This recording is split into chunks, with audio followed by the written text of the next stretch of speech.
Salve, amigos do canal Detetives Vascaínos, bora com o nosso papo noturno diário para falar de Vasco. O Vasco joga amanhã uma partida atrasada pelo Brasileirão diante do Juventude no Alfredo Jaconi, tem com isso uma baita oportunidade de subir mais na tabela e provar que o que aconteceu no domingo lá em São Paulo não foi por acaso. Para esse jogo, ausências e retornos marcam um duelo que é muito esperado pelos torcedores, com uma real possibilidade se afastar ainda mais dos olhos do Z4. Enquanto isso, fora de campo, a diretoria vem encontrando alguns obstáculos na busca por zagueiro. Alvo principal para o setor, o colombiano Carlos Cuesta optou por jogar mesmo na Rússia. Com isso, o clube terá que mirar outros nomes que estavam em pauta. Vou te contar os detalhes dessa negociação e o que pesou aí para essa negativa do Cuesta com o Vasco. Aliás, depois disso, vários nomes de zagueiros têm saído por aí como potenciais alvos do Vasco e eu vou te trazer a verdade dos fatos sobre o que realmente está ocorrendo. Vou destacar também mais sobre o mercado da bola cruz-maltino, claro, e o anúncio do atacante Andrés Gomes, que já assinou com o Vasco, já está lá treinando, em breve será registrado no BID. Isso e muito mais já, então já sabe, deixa o like, aumente a nossa audiência, contribua para esse projeto, compartilhe os vídeos e me dê esta moral. Bom, vamos iniciar esse boletim destacando o duelo de amanhã à noite entre Juventude e Vasco. Duelo que promete porque ambas as equipes têm o mesmo objetivo, vencer e se distanciar da zona de rebaixamento. Pior para o Juventude, que mesmo vencendo não deixa o Z4 temporariamente. Para essa partida, o Diniz deve repetir a base que goleou o Santos, apenas com uma modificação, já que o Jair, que vem substituindo o Hugo Moura, improvisado de zagueiro, foi amarelado, está suspenso, fica de fora. Fernando Diniz tem aí três opções: o experiente Thiago Mendes, o Paulinho, que não vem ganhando muitas chances com ele, e o garoto Barros, que acabou de retornar ao clube e aguarda uma oportunidade. Mas, se depender da lógica, o Diniz deve priorizar a entrada do Thiago Mendes como volante, que vem entrando ali regularmente no time no decorrer dos jogos.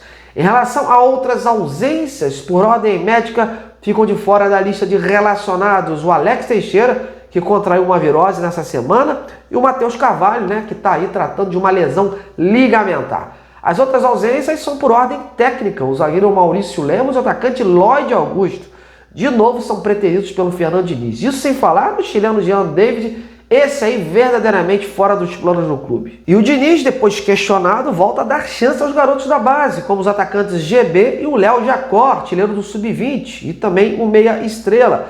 Bom, mas o duelo tem um retorno importante. O atacante Verratti, a volta do argentino está confirmado no comando do ataque. Fica a expectativa para saber como o Vasco vai se comportar com a sua volta, depois daquela atuação dinâmica do time e atuação leve que a equipe produziu diante do Santos. Mas o Diniz em nenhum momento pensou em deixá-lo de fora. Ele considera um jogador importante para o seu poder ofensivo.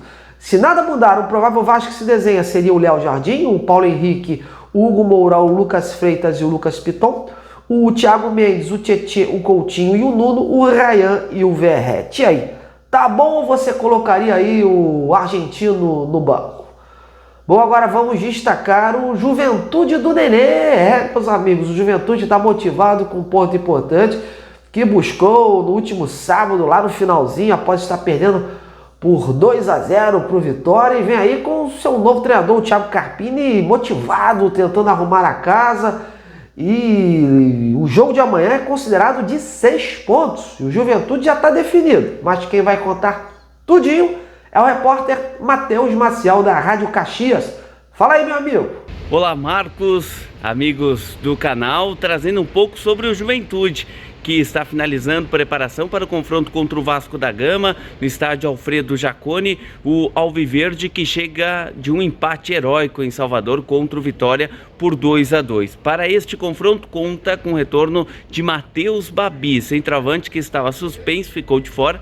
Já Gilberto é desfalque, ele que tem uma lesão no adutor da coxa, grau 2, então deve ficar de fora aí dos próximos jogos. Bom, o Juventude, que para este duelo não conta com o zagueiro Cipriano, que foi expulso em Salvador. Assim, o provável time alviverde para esse confronto Contra o Vasco, tem no gol Jandrei, na lateral direita Reginaldo, a dupla de zaga com Abner e Wilker Angel voltando à titularidade, e na lateral esquerda Marcelo Hermes. No meio de campo com Kaique, Jadson e Mandaca. Na frente fica a dúvida se joga Batalha, o colombiano, ou Matheus Babi, Gabriel Veron e Gabriel Tagliari. Caso jogue Babi, Tagliari vai atuar no lado ou mais atrás, do centroavante. Existe essa possibilidade. E também Igor Formiga, que chegou recentemente a Caxias do Sul, fez gol em Salvador contra o Vitória, um jogador também considerado importante.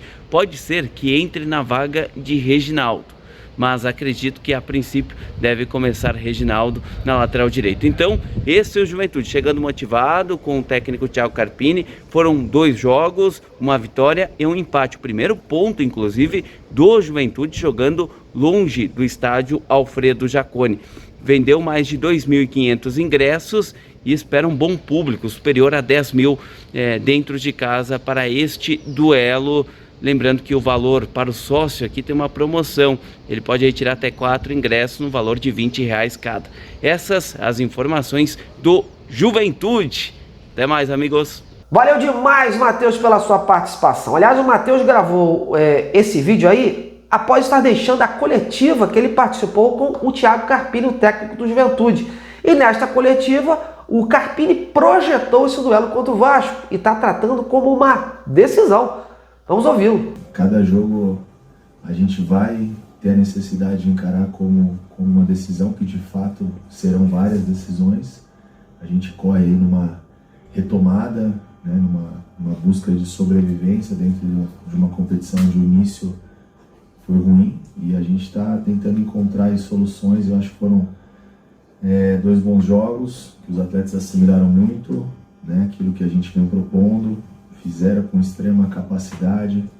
Então aumenta-se, claro, a nossa expectativa e responsabilidade, não só do torcedor, nós com nós mesmos, de seguir nessa constante evolução. A gente sabe que durante a caminhada, até por essa sequência, agora a gente entra para um 3º jogo praticamente seguidos, e sabendo que temos o 4º já no domingo, aí começa a ter um pouco mais talvez de rotatividade no elenco, por conta de necessidade, essa característica de jogo do Juventude, principalmente dentro de casa, onde a gente precisa fazer muita força, até porque nós estamos correndo atrás em todos os sentidos.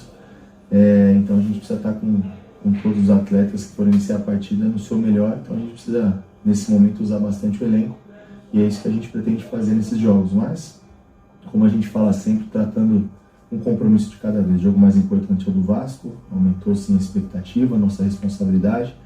O começo foi bom, mas a gente sabe que a dificuldade ainda é grande. Então, os pés no chão e a gente procurar fazer um bom jogo e evoluir sempre um pouco mais do que foram as últimas partidas, buscar essa constante evolução, mesmo que em algum momento a gente possa oscilar, o que é natural dentro do processo também. Bom, meus amigos, vamos agora dar prosseguimento falando da situação dos reforços e como era previsível, a novela sobre o Cuesta estava perto do fim. Lembra que eu falei isso ontem, né? E o desfecho não foi favorável ao Vasco. O jogador acabou aceitando a oferta do Spartak de Moscou e com isso a vinda para o Vasco, que havia avançado aí na semana passada, não vai mais se concretizar. As informações que chegam da Turquia dão conta de que o Galatasaray entrou num acordo em termos de números com os russos e com isso aceitou as cifras sugeridas. O Spartak deve pagar cerca de 6,5 milhões de euros adiantados de forma cash. E durante o contrato com o colombiano, que deve ser de 4 anos, o número poderá aumentar para 2 milhões, como um bônus por metas alcançadas. Além disso, o Spartak deve deixar para o clube turco cerca de 10% dos valores de futuras vendas aí do Cuesta. Como informei ontem, o jogador deve ganhar aí um salário anual na casa de 1,5 milhão de euros, dinheiro pra caramba. A oferta salarial, o desejo do staff, que desde o início pressionava para o jogador se manter lá fora, e as condições do negócio falaram mais alto nesta decisão do Cuesta. É esperada nas próximas horas a assinatura final deste acordo, com o jogador viajando em breve para a Rússia a fim de realizar os seus exames médicos. Inclusive o técnico do Galatasaray, o Okan Buruk, acabou de participar de um programa de uma TV famosa por lá, chamada TV 100. E nesse programa, revelou que a transferência do Cuesta para a Rússia está quase concluída. Então, meus amigos, não tem para onde correr, né? E sem Cuesta, o Vasco terá que se desdobrar para buscar um novo alvo para a zaga, até porque, além da janela de se encerrar no início de setembro, para os novos reforços jogarem nessa fase decisiva da Copa do Brasil, precisam estar inscritos até um dia antes do primeiro jogo dessa fase. No caso, o Vasco deve jogar agora, né, contra o Botafogo, dia 27. Então, até dia 26, precisam estar aí no bid, os nomes, e até o momento, o Vasco só ficou nessa tratativa com o Cuesta, que não deu certo. Há outros nomes na mesa e veremos quem será o próximo alvo. Aliás, por conta dessa dificuldade do Cuesta e pelo fato do Admar Lopes estar na Turquia e ter assistido a um jogo por lá, logo choveram especulações de que o Vasco teria na mira 2 zagueiros brasileiros, o Gabriel Paulista e o Lucas Claro, que jogou inclusive aqui no Fluminense. Amigos, isso é pura especulação mesmo. Tem muita gente pegando gatilho, fazendo suposições, e com isso criam notícias de que o Vasco tem interesse em A ou B. Gabriel Paulista nunca foi um nome discutido no Vasco, pelo menos por enquanto.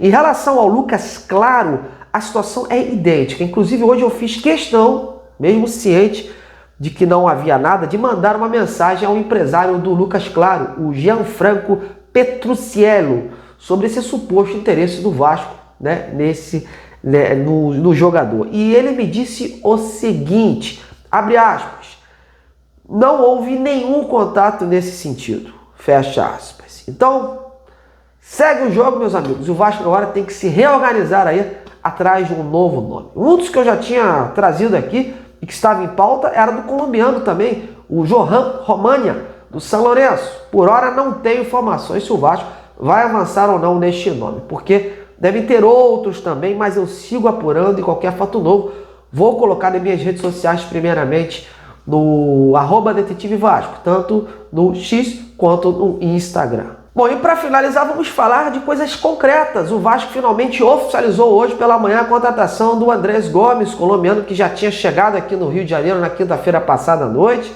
E depois de uma bateria de exames, o atacante foi anunciado e ficará emprestado ao Vasco junto ao Rennes até junho de 2026. E caso ele cumpra algumas metas estabelecidas em contrato, né, o Vasco então terá que adquirir o jogador. Os valores estão estipulados em cerca de 4 milhões de euros por 60% dos direitos econômicos do atleta. Lembrando que ele ainda não foi registrado no BID, está para ser, por isso não vai para esse jogo de amanhã. Mas fica a expectativa dele ser registrado para o jogo de final de semana contra o Corinthians em São Januário. Vamos aguardar.